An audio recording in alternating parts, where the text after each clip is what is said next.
The raid on Makin Island, conducted on August 17 to 18, 1942, was an early and significant operation by the United States during the Pacific War, aimed at harassing Japanese forces and gaining valuable intelligence in the Central Pacific. The raid targeted the small Japanese garrison on Makin Island, part of the Gilbert Islands, which was strategically important to Japan as a forward base for their operations in the Pacific. Strategic importance. At the time, Japan had extended its reach throughout the Pacific, occupying various islands to secure supply routes and military bases. The Gilbert Islands were part of this expanding network, and Makin Island, though small, had a Japanese garrison. Capturing or disrupting Japanese operations in this area would give the Allies a psychological advantage and provide useful information for future operations in the Central Pacific, including the eventual Battle of Tarawa. The raid on Makin Island was primarily a U.S. Marine Corps operation, with 2nd and 3rd Raider battalions under the command of Lieutenant Colonel Evans Carlson.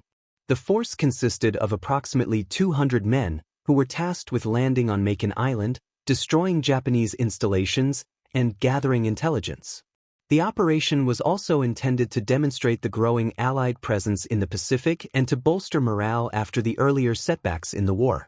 On August 17, 1942, U.S. Marines landed on the island in a surprise attack.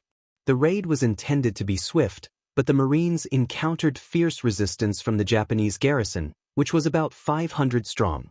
The raid quickly escalated into a brutal close-quarters battle as the Japanese defenders fought to repel the intruders. Despite their numerical disadvantage, the U.S. Marines were able to inflict significant damage on the Japanese installations, including destroying radar equipment, supply dumps, and fuel storage.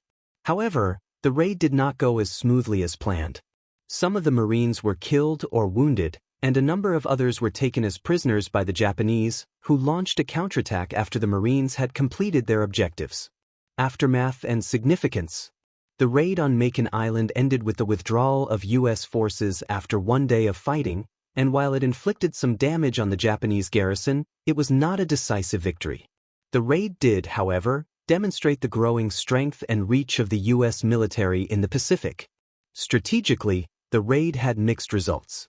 It did not achieve the full destruction of Japanese forces on the island, but it provided valuable intelligence, including insight into Japanese defenses and logistics, which would be useful for future operations. Furthermore, the raid showed that the United States could execute raids deep into Japanese-controlled territory, signaling the beginning of a more aggressive approach to the Pacific campaign. The raid on Makin Island was a precursor to the larger amphibious assaults that would follow in the Pacific, particularly the island-hopping strategy used by the Allies to bypass heavily fortified Japanese positions and capture strategically important islands.